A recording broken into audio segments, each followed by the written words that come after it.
Shalom, Haverim, tudo bem com vocês? Olha, no dia de hoje a gente vai trabalhar uma questão muito legal do nosso shiur.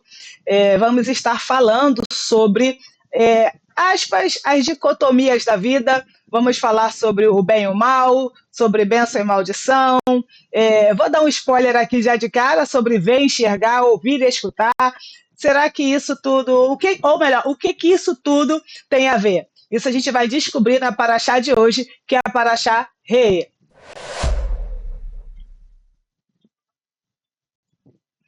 Bom, pessoal, como de praxe, eu sempre leio aqui um ou dois passuquim, né? Um passuque ou dois passuquim.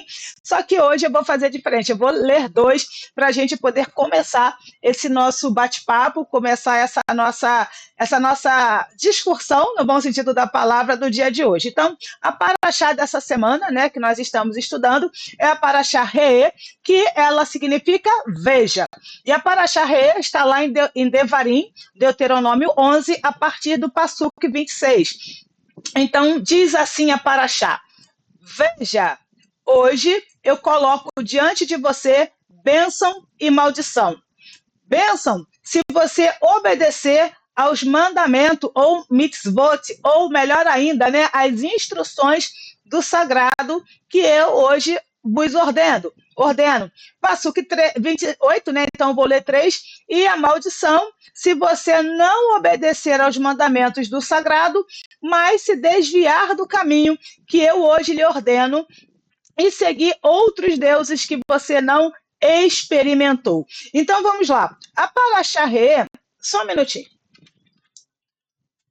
Pronto, eu tinha esquecido de colocar o meu notebook para carregar. Imagina, no meio da porção aqui, a bateria acabar. Como dizem, ninguém merece, não é mesmo?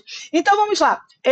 A paraxá Re, bom, eu sempre esqueço de me apresentar. Meu nome é Radassa, eu sou Morá aqui na AIN e é um prazer ter você conosco participando desse shiur, ok? Bom, como vocês sabem, nós estamos aqui em pleno vapor na formação, né, do curso Voltando à Origem, e eu vou aproveitar esse momento que nós estamos completamente inflamados com essa questão e vou compartilhar com vocês algo que nós vamos trabalhar dentro do curso. Eu vou compartilhar com vocês aqui nessa porção. Mas vamos lá.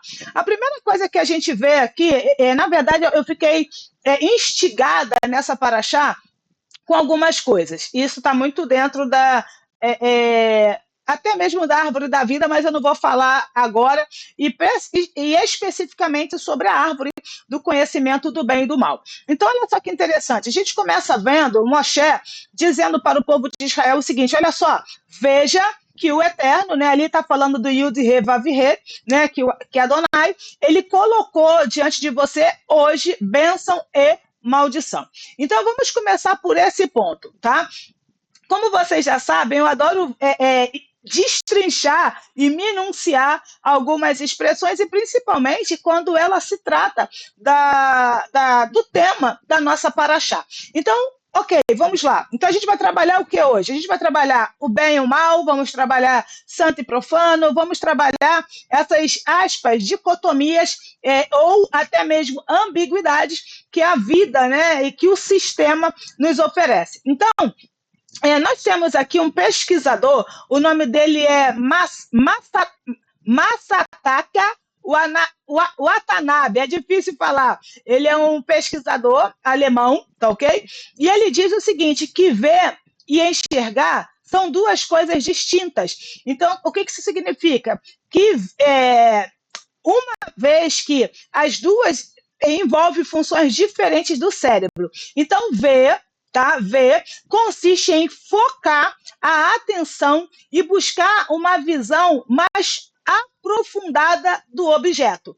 Então, a primeira coisa que a gente já percebe aqui é que quando Moshe está falando para o povo e quando Moshe está falando para mim e para você, ele está dizendo o seguinte: Radassa, veja, não é enxergue, veja. Ou seja, a primeira coisa que está acontecendo é Moshe está dizendo para mim e Moshe está dizendo para você, tanto quanto ele disse para o povo de Israel, que nós precisávamos fazer o quê? Focar a nossa atenção, buscar minuciosamente e aprofundadamente as questões, tá? Ou as especificações daquele objeto. E aí, quando ele vai falar, né, o Massataka, quando ele fala sobre enxergar, ele está dizendo que o ato de enxergar está no superficial, ou seja, está naquilo que a gente vê naturalmente. E tem um detalhe, nós vemos, né, vemos não, desculpa, nós enxergamos muitas coisas. E é claro, pessoal, que não tem como a gente literalmente prestar atenção em tudo. Vou dar um exemplo muito simples. Já pensou? Ou melhor, antes de perguntar se você já pensou, quantas imagens, sabe? Quantas imagens você viu hoje? Por exemplo, um exemplo muito simples. Um passarinho passou pela sua frente hoje, em algum momento, mas você não viu o passarinho, ok? Porque o máximo que aconteceu foi você enxergar, porque não dá para nós assimilarmos detalhadamente, não dá para nós focarmos minuciosamente em cada coisa que nos acontece. E por que isso não é possível? Porque o nosso cérebro ele é programado para economizar energia, já que ele consome no mínimo 70% da nossa energia. Então, para poder o nosso sistema biológico funcionar em um excelente estado, o que acontece? A nossa visão só capta aquilo que de fato é importante para nós naquele momento. Então, o que Moshe está dizendo? Olha só, o sagrado está colocando diante de você duas coisas muito importantes. Ele está colocando diante de você bênção e ele está colocando diante de você maldição. E veja, ou seja, observe minuciosamente tudo aquilo que é relacionado à bênção e tudo aquilo que está relacionado à maldição. Tudo aquilo que está relacionado a brahá e tudo aquilo que está relacionado a tralá, ok? Então, isso é a primeira coisa que a gente precisa ter aqui de pano de fundo. Então, vamos continuar aqui. Bom, em tudo, olha só, ele está dizendo também, o Moshe, né, que o Eterno vai colocar diante do povo o quê? Bênção e maldição. E aí, o Eterno está dizendo o seguinte, Moshe está dizendo o seguinte, olha só, isso aqui que eu preciso que a gente preste bastante atenção. Quando eu e você, nós comemos da árvore do conhecimento do bem e do mal, o que a gente tenta fazer no dia a dia? Eu já vou dar aqui um big spoiler do curso. Quando o Eterno disse para Adão e disse para mim e para você que nós não deveríamos comer da árvore do conhecimento do bem e do mal, é porque Adão e eu e você, nós não temos ou nós não tínhamos a capacidade de poder internalizar as duas coisas literalmente juntas, sem que isso nos afetasse. E aí que é uma coisa muito interessante, não dá para consumir só o bem. E de igual forma, não dá para consumir apenas o mal. Em tudo, aí você pode ouvir isso e ir embora, tô brincando, fica aí. Em tudo que existe, ou melhor, tudo que existe na face da Terra, no globo terrestre, nisto, ok? Neste objeto, está contido nele o bem, está contido nele o mal. E aqui o que significa, gente, a árvore do conhecimento do bem e do mal? Nós imaginamos que fazer o bem, por exemplo, dar uma ajuda a uma pessoa a atravessar a rua. Isso é fazer o bem. Fazer o mal é, por exemplo... Que exemplo que eu daria? Não ajudar essa pessoa. Vamos pegar a mesma situação. Ajudar a velhinha a atravessar a rua, isso é fazer o bem. Não ajudá-la é fazer o mal. Gente, na mesma ação, pode estar o bem e também poderá estar o mal. Talvez na minha cabeça, ajudar a velhinha a atravessar a rua, eu estou fazendo bem. Mas eu não sei se aquilo vai converter em mal para ela. Então, nós não temos essa capacidade de consumir o bem e o mal. E aí a gente tem duas vertentes dentro disto. Primeiro é a seguinte: o bem, num contexto hebraico, é o quê? No contexto que o Eterno traz para a gente, é qual? O bem é aquilo que é eterno. Quando a gente fala do mal, é aquilo que é passageiro. Então, vai ter situações na nossa vida que para nós vai convertir em bem. Mas, na verdade, é o mal. Por quê? Porque aquilo é passageiro. Tentando dar para vocês um outro exemplo mais simples, os nossos sábios dizem que em tudo há uma faísca divina. Em tudo. E aí eu acho curioso, né? Uma vez eu vi, se não me falha a memória, foi o nosso Rav Davi Shentov, ele falando o seguinte: Yehoshua diz que é para você enviar, né, proclamar as Bessorot, as boas novas, para todas as criaturas. E o que a gente imagina de que quem são essas criaturas? A gente imagina que são os seres humanos.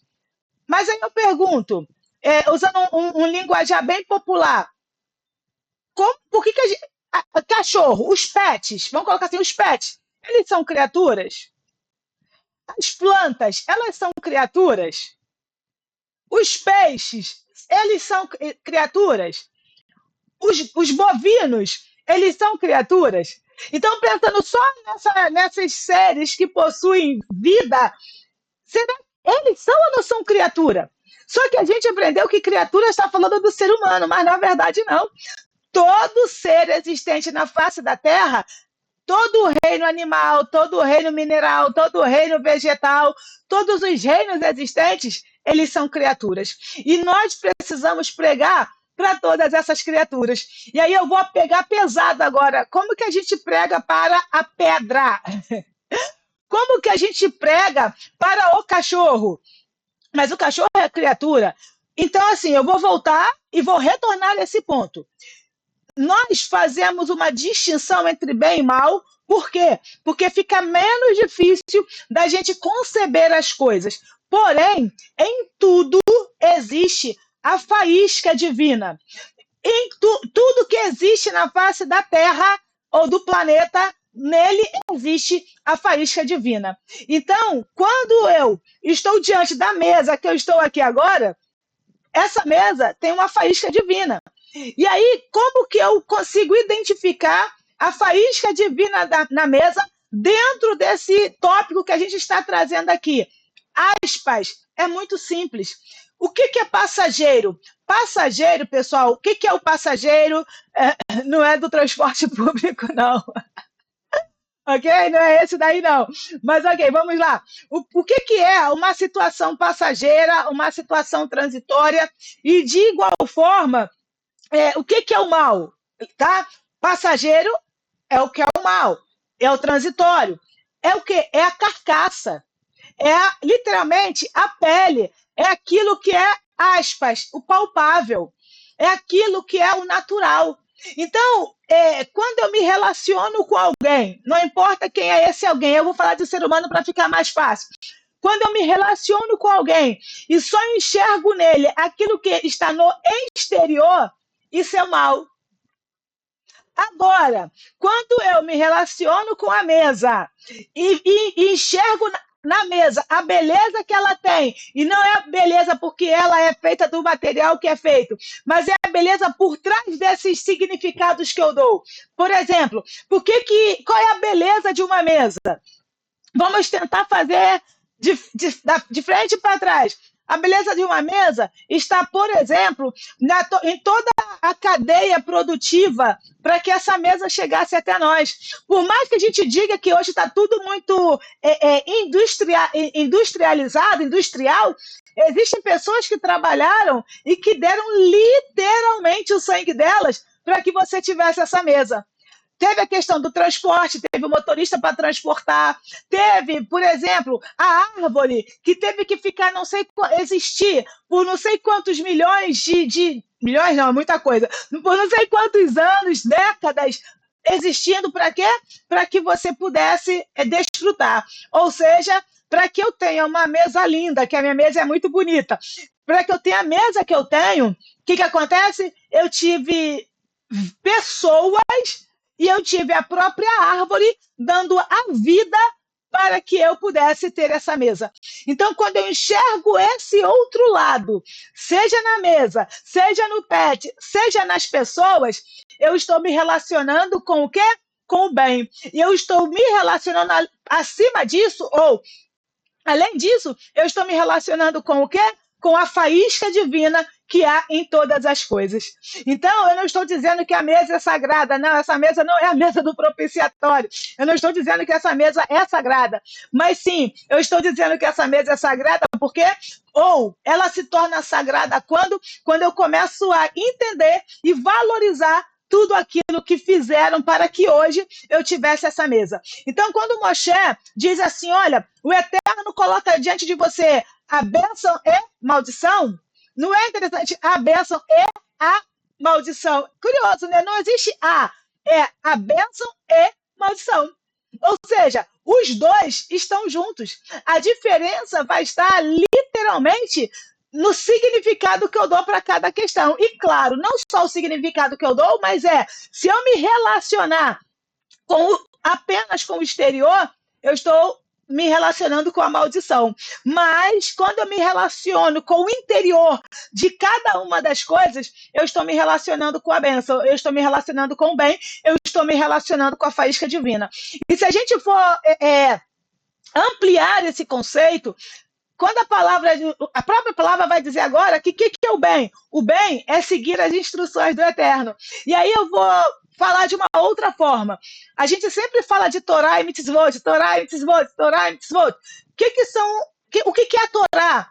É instrução para a vida. Então, quando eu sigo a bula, né? Quando eu sigo o manual de instrução que o meu fabricante criou, naturalmente eu vou ter vida. E aí, logo em seguida, o próprio Criador, através de Moshe, é claro, fala, agora, se você se desviar das instruções para a vida que eu estou te dando e for seguir outros poderes, aí você vai estar diante da maldição. O que é seguir outros poderes? Uma das coisas que, inclusive, eu vou confessar algo para vocês e vou te pedir aqui, tefilá, né, tefilote, orações em prol disso. Eu estou orando para que o Eterno me dê um curso sobre Emuná, sabe? Eu quero muito ministrar um curso sobre Emuná e Bitahon para vocês. Falar sobre Emuná e Bitahon é quase que falar sobre a minha vivência. E é tão curioso que eu tenho visto o quanto que nós realmente precisamos, e muito, melhorar a nossa Emuná, né, e o nosso Bitahon diante do Criador. Bom, mas eu não vou falar disso aqui agora, não. Então, o que são outros deuses? Né? Na sua Bíblia vai estar escrito outros deuses. Outros deuses são outros poderes. O que são outros poderes? E aí eu já falei em alguns shiurins atrás, e vou repetir aqui porque é importante. O que é idolatria? Idolatria não especificamente está relacionado a gente adorar uma imagem, alguma coisa desse sentido. Idolatria, aí a gente vai para o mais profundo, né? Todas as vezes, eu vou falar devagar, todas as vezes que eu coloco alguém ou coloco alguma pessoa no lugar do Criador, eu estou fazendo idolatria. Radassa, mas eu jamais, nunca, em hipótese alguma, coloquei alguém no lugar do Criador. Ok, tudo bem, eu acredito em você. Mas eu já fiz isso. Opa, calma aí, como assim você já fez isso? Sim. E eu ouso dizer para vocês que eu faço isso quase todos os dias. Como? Todas as vezes que eu atribuo um poder elevado a alguém para que essa pessoa decida algo por mim, decidir não é a palavra certa. Vou tentar falar diferente. Todas as vezes que eu acredito que a Begônia o girassol ou o cravo que pode fazer algo por mim, eu estou idolatrando e cometendo uma idolatria e colocando a begônia, o cravo, a rosa, o girassol no lugar do Criador. E isso, gente, eu faço quase todos os dias. Sim, eu estou confessando algo na minha vida que eu preciso melhorar. Porque eu vou dizer para você, eu não sei na sua vida, mas para mim não é o tempo todo fácil atribuir ao sagrado todo o poder que a ele é devido. Para mim, isso é um exercício constante, apesar das experiências que eu tenho com ele. Então, todas as vezes que a Radassa pensa da seguinte forma: eu não fui promovida no meu emprego, no meu trabalho, porque o meu gestor não gosta de mim. A Radassa está idolatrando, porque a Radassa está dizendo que quem tem o poder de promovê-la no trabalho é o gestor e não o criador. O criador até quer me promover, mas o meu gestor não deixa. Consegue entender, pessoal? Ah, ah, enfim, exemplos como esse, ok? Todas as vezes que você ou eu colocamos alguém neste lugar, aonde é essa pessoa quem determina o que vai acontecer na sua vida, ao invés de ser o criador, o que nós estamos fazendo? Nesse momento, nós estamos fazendo idolatria. E aí eu confesso para vocês que isso é algo que eu, infelizmente, ainda preciso romper ainda mais na minha vida, tá certo? Bom, gente, eu ainda estou ainda na segunda linha, mas Baruch Hashem por isso. Então, ok. Então já sabemos que em tudo, que em tudo existem as polaridades, as ambiguidades e não há separação. Então a gente já entendeu que o bem e o mal estão juntos e não são coisas diferentes. Que é um exemplo curioso, a gente diz assim, por exemplo, ir à sinagoga, ir à igreja, isso é bom. Ir à discoteca, isso é mal? Claro, eu não estou te incentivando a ir nem para um lugar e nem para o outro. Eu só estou dizendo que, em algumas situações, por exemplo, há muito tempo atrás, olha só, será que a discoteca... Vamos pegar esse exemplo aqui, Baruch Hashem, que o Sagrado me fez lembrar disso.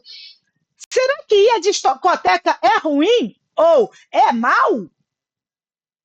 Há muito tempo atrás, eu era vendedora, aí disfarçadamente a gente dizia que era pesquisador, porque na verdade a gente só queria colher dados das pessoas para depois tentar fazer uma venda. E aí o que acontece? Nós precisamos ir a uma discoteca. E aí, lá na discoteca, nós começamos a fazer entrevista com A, com B e C, com a desculpa que a gente ia sortear um pacote de viagens, que na verdade a gente queria mesmo era vender. Então eu te pergunto, e a discoteca era mal? Nesse caso era bom. Por quê? Porque eu fui para trabalhar. Então, é isso que eu estou dizendo para vocês. É claro que também você não vai pegar esse estilo e começar a dizer que tu não vai querer transformar o mal em bom usando isso como uma desculpa, que essa não é a estratégia, ok? Não é a intenção. O que nós estamos dizendo para você é o seguinte, que, ou melhor dizendo, não dá para você separar o bem e o mal. Ambos caminham exatamente juntos. O bem e o mal caminham exatamente juntos.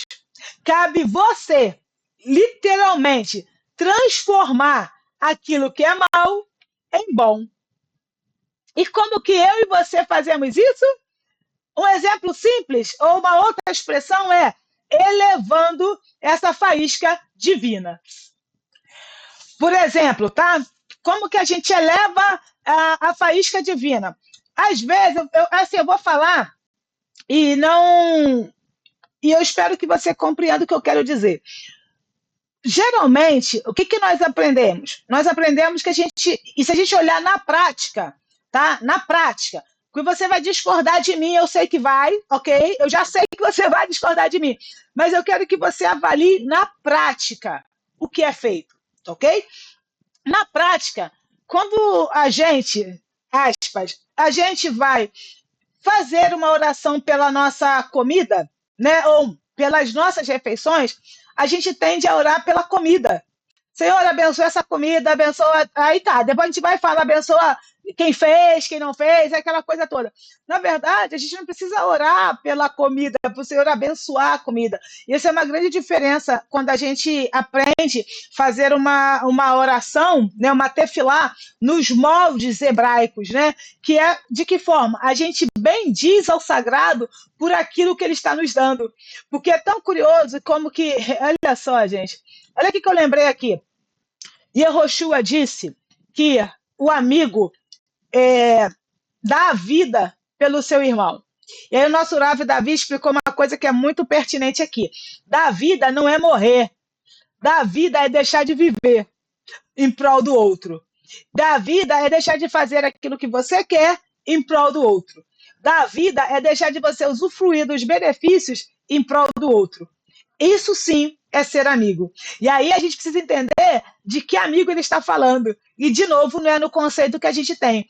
Dar a vida por alguém, e esse amigo é o Haver. Por isso que a gente se cumprimenta, né, como Haver, Haverim e tudo mais. Por quê? O Haver, ele é o parceiro.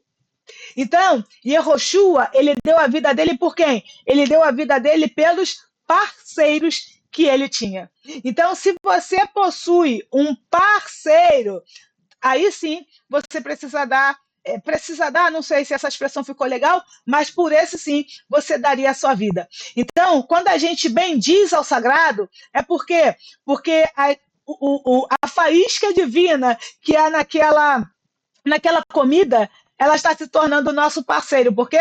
Porque a comida, por exemplo, as pessoas de toda essa cadeia, né, logística, para que esse alimento chegasse até a nossa casa, todas as pessoas envolvidas, tudo isso, em todas elas, além desse óbvio, né, que há a faísca divina, todas elas deixaram de viver a vida delas para que você pudesse viver a sua vida desfrutando naquele momento. Gente, eu queria muito que vocês colocassem nos comentários se vocês estão entendendo isso, porque isso é de uma profundidade muito grande.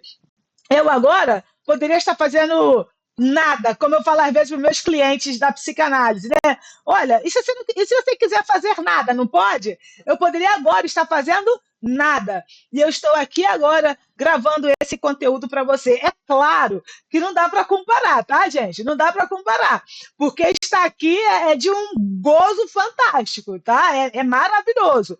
Não dá para comparar. Mas esse não é o ponto. Então, assim, o ponto é qual?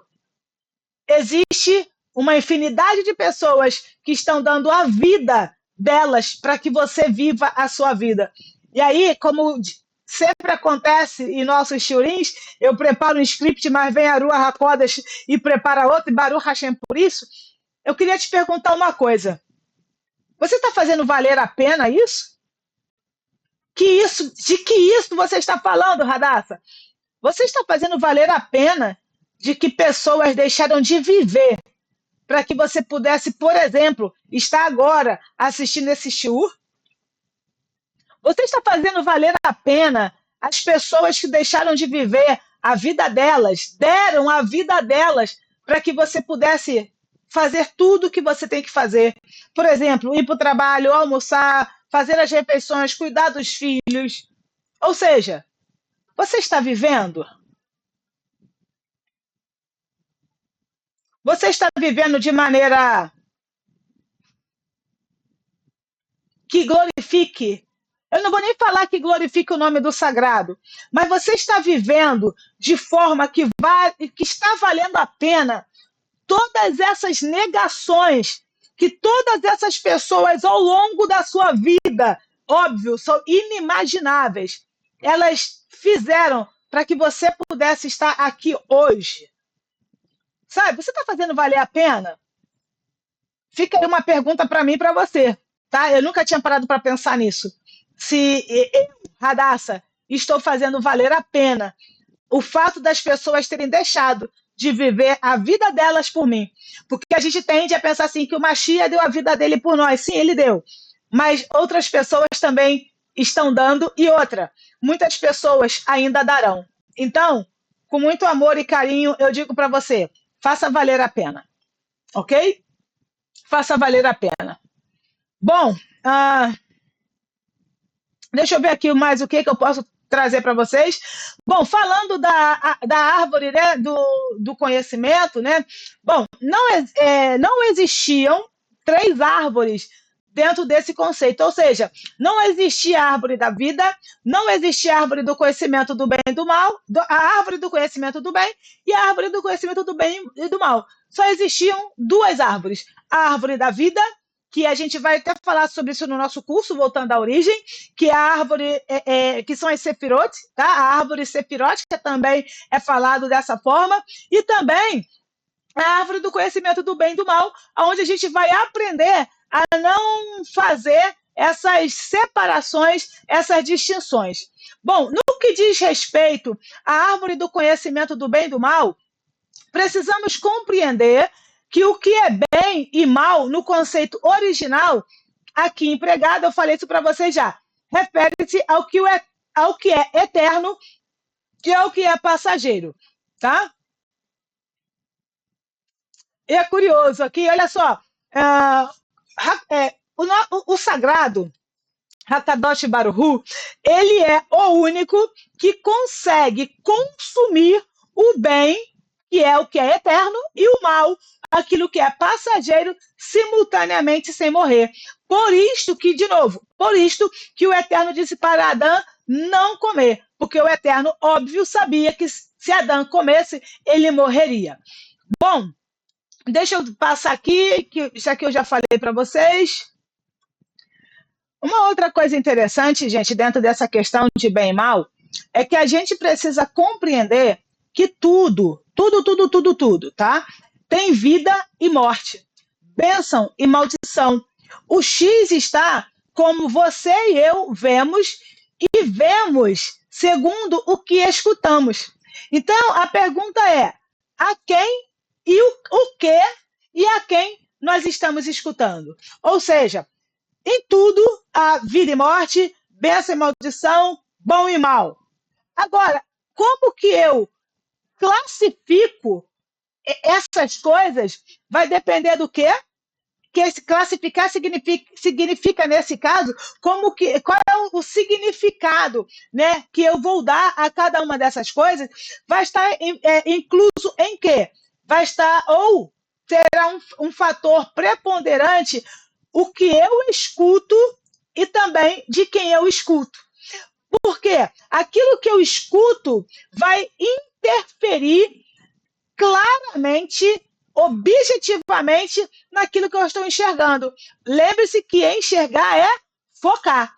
Então, primeiro eu ouço, olha só que curioso, eu ouço, automaticamente eu crio um quadro mental e aí entra a questão do projetar. Então, assim, olha só um exemplo aqui.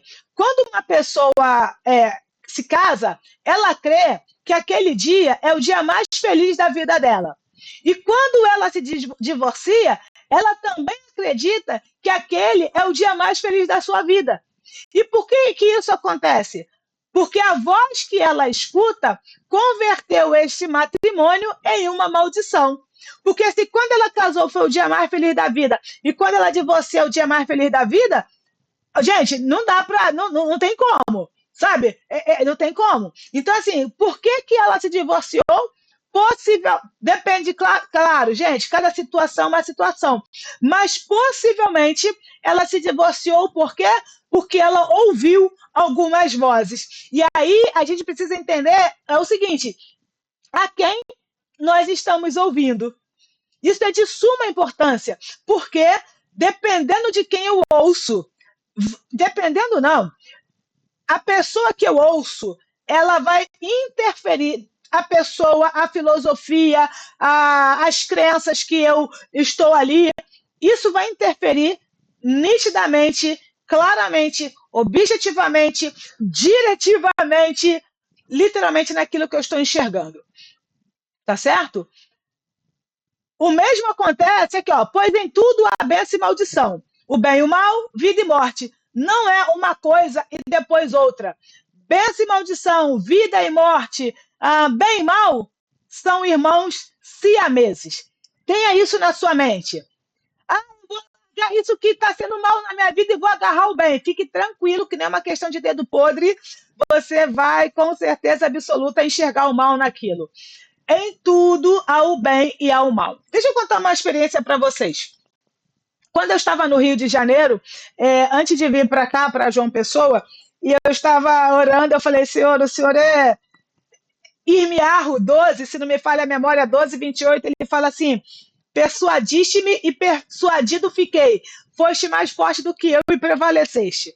Gente, deixa eu contar uma história aqui para vocês, se você não sabia, vai ficar sabendo agora. O Eterno fez uma promessa para Abraham.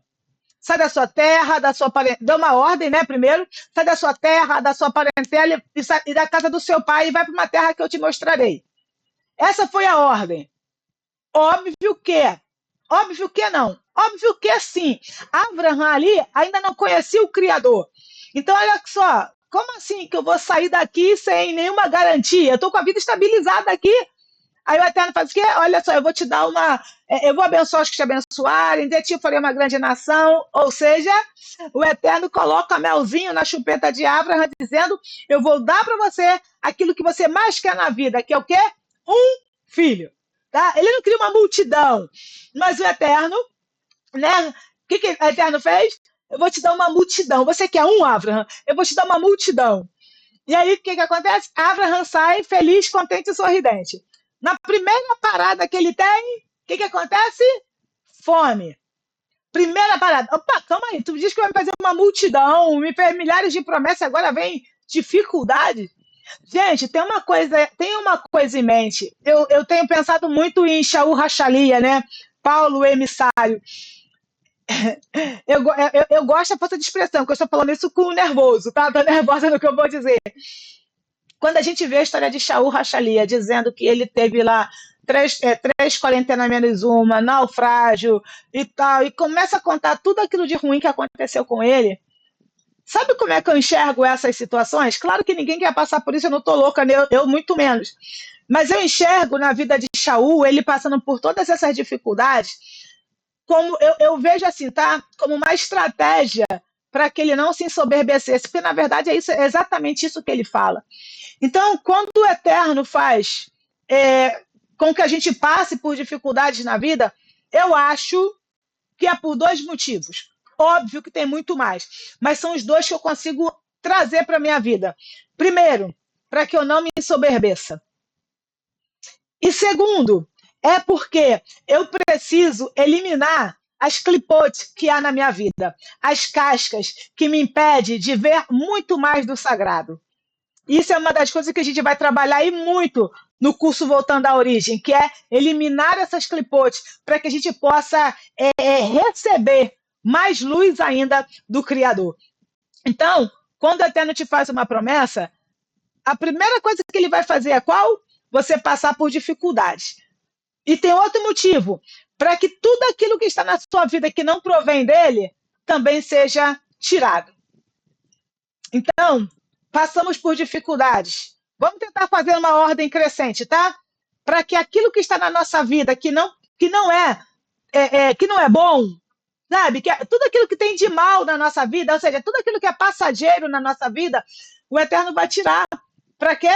Para que a gente possa ter aquilo que é bom, ou seja, aquilo que é eterno, aquilo que é durável. Durável não é durável, eu ia falar até o nome, mas eu não posso, né? O nome de uma pilha aí que tem, não vou falar o nome, não posso.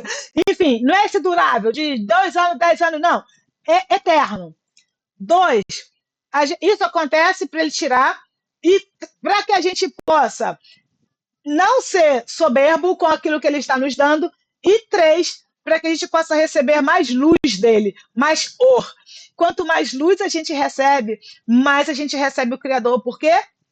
Porque ele também se manifesta através da luz. Quer dizer que ele é luz. Ele também se manifesta através da luz. Tá ok? Bom, agora vamos lá. Qual a diferença entre ouvir e escutar? Já falei sobre ver e enxergar e sobre ouvir e escutar. Ouvir é a capacidade do nosso sistema auditivo, uma capacidade apenas biológica, ok?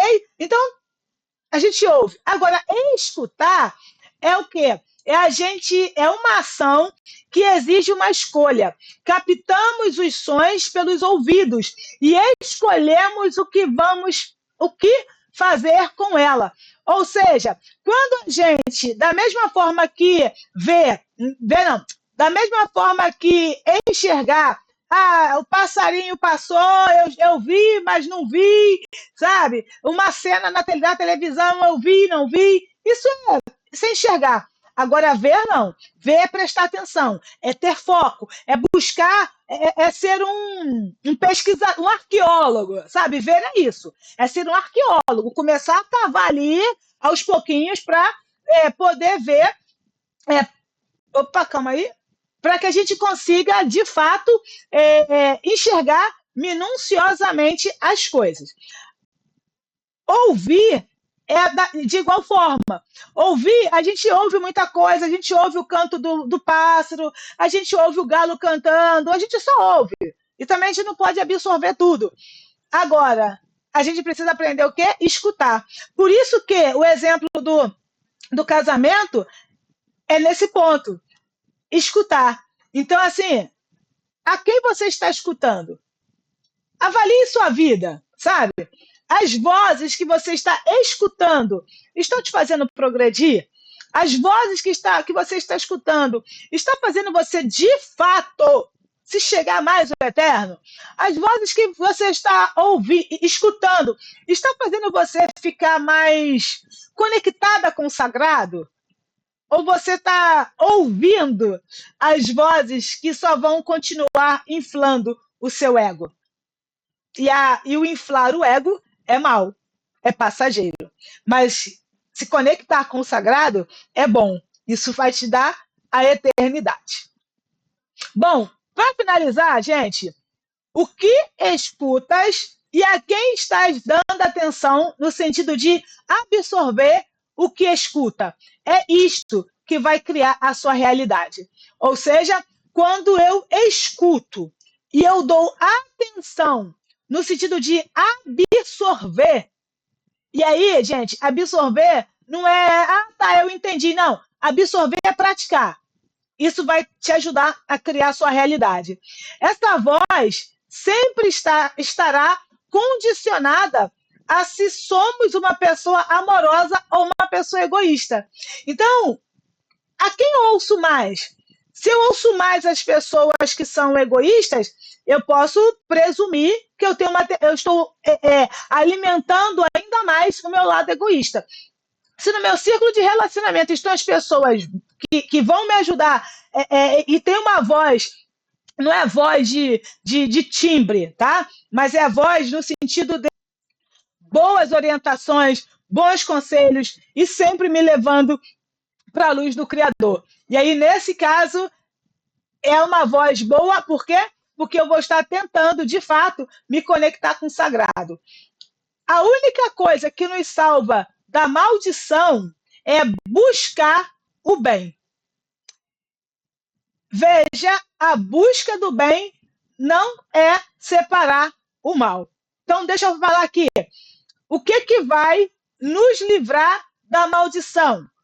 É literalmente buscar o bem e não separar o mal.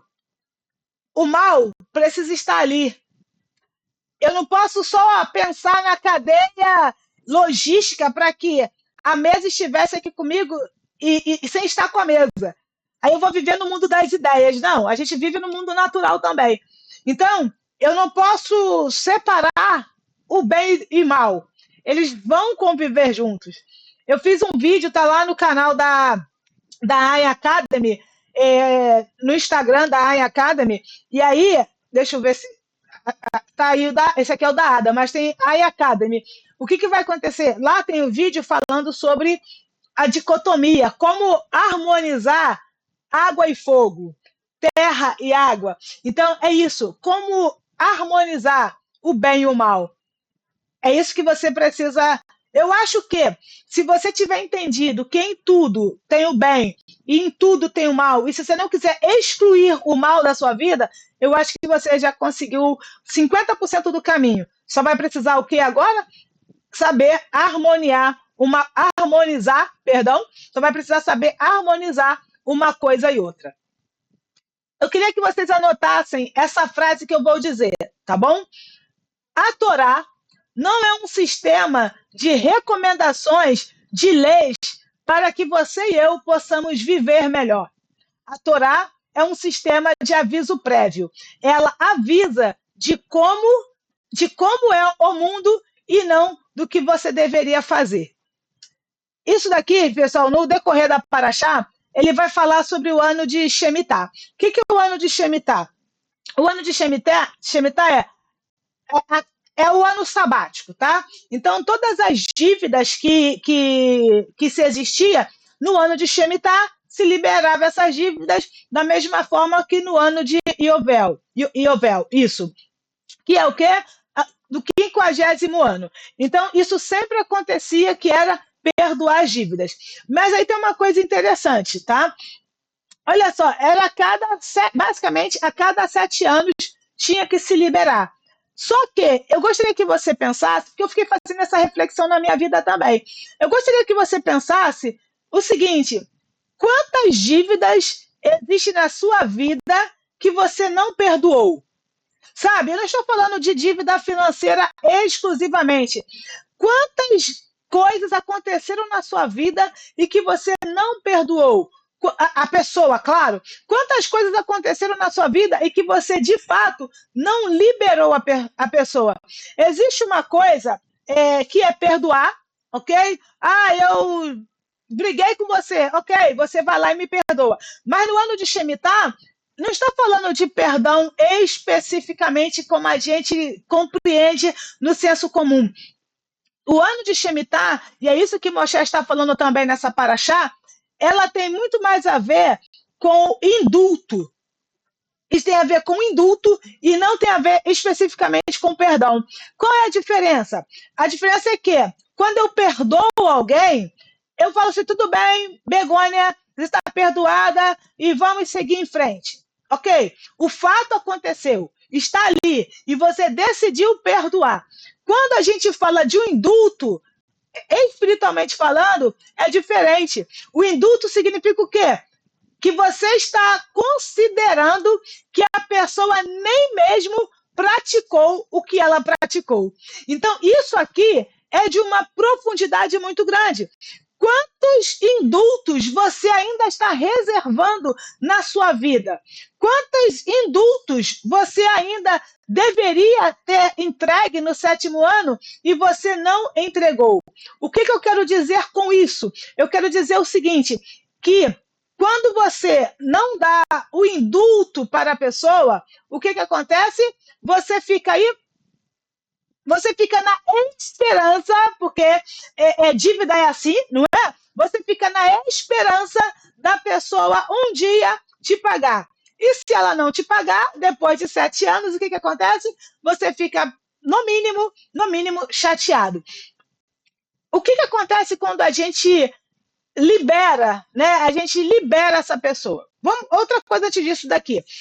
O que acontece quando, por 7 anos, a pessoa não me pagou? Isso é automático, tá? Eu fico esperando que aquele valor me seja ressarcido por aquela pessoa. Ou seja, Radassa, me empresta R$100. Claro, Joana, te empresto. Aí você vai lá, ou melhor, eu vou lá, Joana não, Begônia, eu vou lá, empresto R$100 para Begônia. Primeiro dia, segundo dia, primeiro ano, 7º ano, eu estou esperando que a Begônia me dê esses R$100. Ou seja, eu fico presa a Begônia, eu fico presa a esses R$100, melhor dizendo, eu fico presa a esses R$100 que eu acho que terá que vir da Begônia. Mas quando chega no máximo, no ano de Shemitah, que é o 7º ano, que é o ano do perdão que é a liberação dos indultos, o que acontece? Eu não preciso esperar o 7º ano para liberar o indulto. Eu posso fazer isso agora. E o que vai acontecer se eu fizer isso agora? Eu começo a entender que esses R$100 que eu abri mão para a Begônia, porque na verdade ela nem sequer me, me, me pediu 100 reais, nem existiu aquela situação. Então, já que esses 100 reais era meu e por algum motivo ele não está comigo, ele vai ter que retornar para mim, porque ele não pode ficar vagando por aí. Consegue entender esse princípio espiritual, pessoal? Eu tenho esse controle aqui, ele é meu. Mas a Begônia me pediu. Aí eu dei para a Begônia.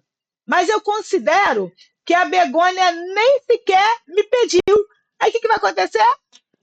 Literalmente vai ficar no ar esse controle e ele vai precisar vir para mim. Por quê?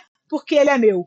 Então, a minha esperança nesse controle, de ter o controle de volta, deixa de ser receber através da Begônia e passa a ser a receber através do Criador. Se lembra que eu falei da idolatria? Quando eu acho que esses 100 reais só pode voltar para mim, só pode voltar para mim através da Begônia, eu possivelmente vou estar idolatrando a Begônia. Mas quando eu entendo que esse valor pode vir para mim de qualquer outra parte, aí o que acontece? Ele chega para mim. Pessoal, graças ao Eterno, foi isso que ele colocou no meu coração. Espero que você tenha sido edificado. Deixa aí nos comentários, por gentileza, se essa reflexão trouxe vida para você, trouxe luz para você. Tá aí na tela o nosso curso, Voltando à Origem, tá? Se inscreva, porque tá num conteúdo muito profundo, muito profundo. Acesse o nosso site, veja se realmente esse curso é o seu momento de fazer, tá bom? Tem aqui também o nosso... se você quiser enviar sua tzedakah, será muito bem-vinda para que a gente possa dar sequência aos projetos que o Eterno tem colocado no nosso coração. E é claro que nos siga também nas nossas... Opa, não é esse? Também não é esse? Eu estou aprendendo? Aqui. Nos siga também nas nossas redes sociais. Tá certo? Que o Sagrado continue abençoando você e sua família. Que o Sagrado te dê um excelente Shabat. E desde já, Shabat Shalom.